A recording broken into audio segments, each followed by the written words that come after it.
temple is right within our own hearts. And if we do external religious rituals, I mean, this is good for a start. Might, help us get into the mood. But at some point, we have to understand the philosophy that God is everywhere, fully present, in His personal form, within the heart, and we can approach Him there and worship Him there, and He'll respond. Why is it that all self-realized souls, or most of them anyway, are renunciates? They have nothing to do with family life, they have nothing to do with the ordinary social life or political life. They don't need any of that. Why is that? They go away from human society. They live in lonely places, far away from everyone. How can they do that? The answer is that they have all they need from the Lord within the heart.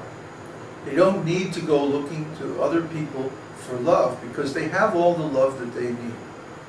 They have unlimited love, unlimited affection from within the heart, because Krishna is there. And Krishna is the source of everything. He's the source of all pleasure. He's the source of all desirable things, all good qualities. So, if we actually become self-realized, if we actually understand this philosophy, then we won't have to go looking outside of ourselves for love, for affection, for validation of our desire to serve. We can find all those things within ourselves. So then, what's the necessity of the Guru? What's the necessity of the association of self-realized souls? Well, first of all, is to teach us that this is so. And it's also to give the example, to show by example how this is true. That we don't enforce on anybody, we don't push anybody to worship Krishna or to serve us or anything like that. If people want to serve out of their own desire, well, that's very good for them. But we don't legislate anything, we don't have a big political group that says you have to do this, you have to do that. Because that would ruin everything. That would destroy the sweet taste of the service that we're rendering to the Lord. Because it would make it artificial, false, external. See? We want the real thing. So we want the fresh, spontaneous, natural love of God that comes when we realize that He's the source of everything we enjoy. So why not just love Him directly? Why not worship Him directly? And serve Him directly within our hearts. And when we do this, by chanting His name, by offering Him prasadam and all kinds of other things, then we discover there's a whole world of ecstatic love that we had no idea existed in the ordinary material consciousness. So that's the real result of following the philosophy of Vedanta. At first, Vedanta says, okay, God created the world. God did everything. Then it refutes all the philosophies that are against that conclusion. And finally, in the third and fourth adhyayas, the Vedānta-sūtra teaches the art of devotional service to the Lord. So that's the actual conclusion. And that's why we need to know all these philosophical arguments, so that we ourselves can be convinced and follow the actual path of spiritual life. Okay, do we have any questions? Not yet. There's one. Babaji, could you please talk about the main difference in consciousness you noticed when you first started chanting 64 rounds a day?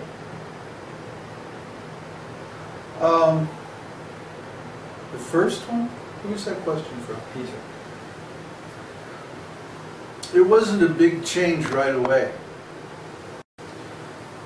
Rather, the changes built up over a period of time.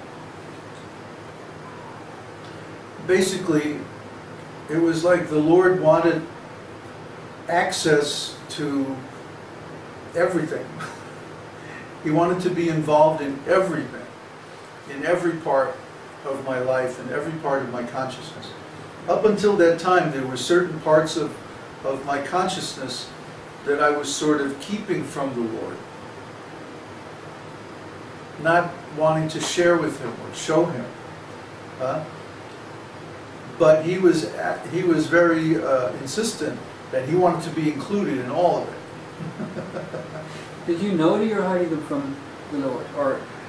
Well, it wasn't deliberate. Yeah. It was a result of this Vaidhi Bhakti conception that there are certain things that you can offer to the Lord and certain things that you can't.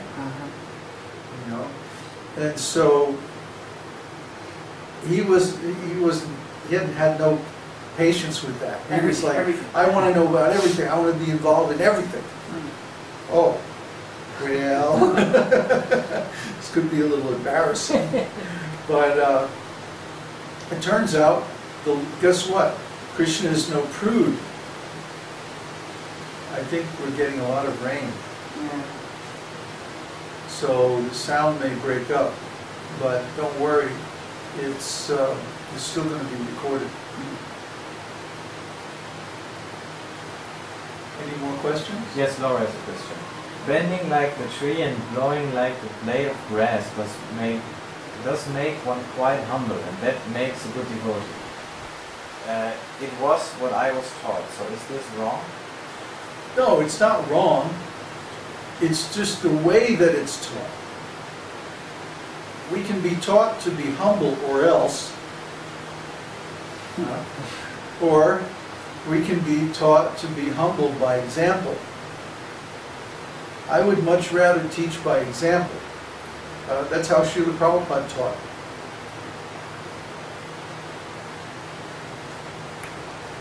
What does it mean to teach humility by example?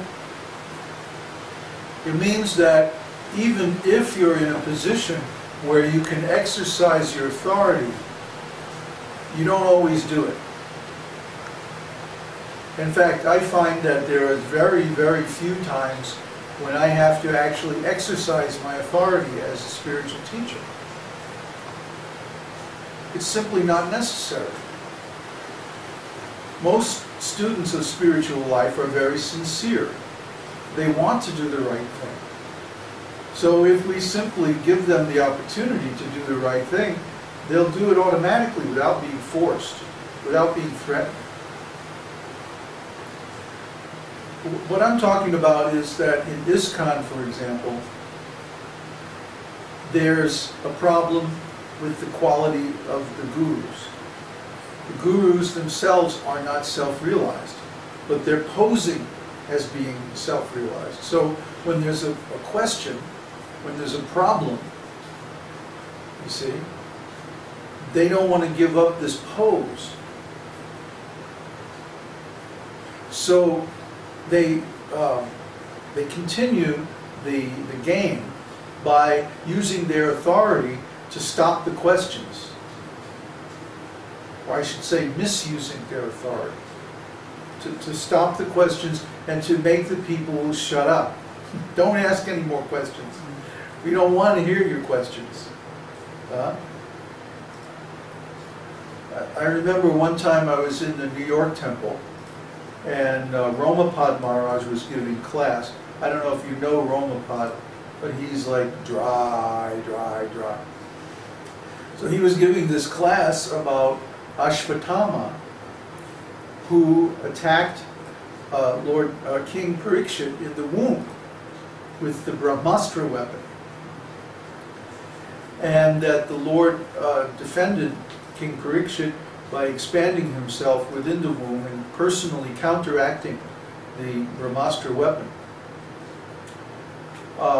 So I brought up the fact that in Mahabharata it's described that Ashvatthama overheard the way that he learned the Brahmastra weapon, because he wasn't very qualified. So the way he got the Brahmastra was that he overheard Arjuna receiving the Brahmastra from Drona, his father.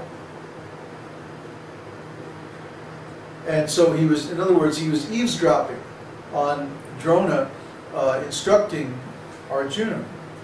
And so he only heard part of the conversation, the part about sending the weapon. He didn't hear the other part about how to withdraw it. So, of course, everybody was telling him, Ashvatthama, sending a Brahmastra against a pregnant woman, that's like the most cowardly, most despicable, most dishonorable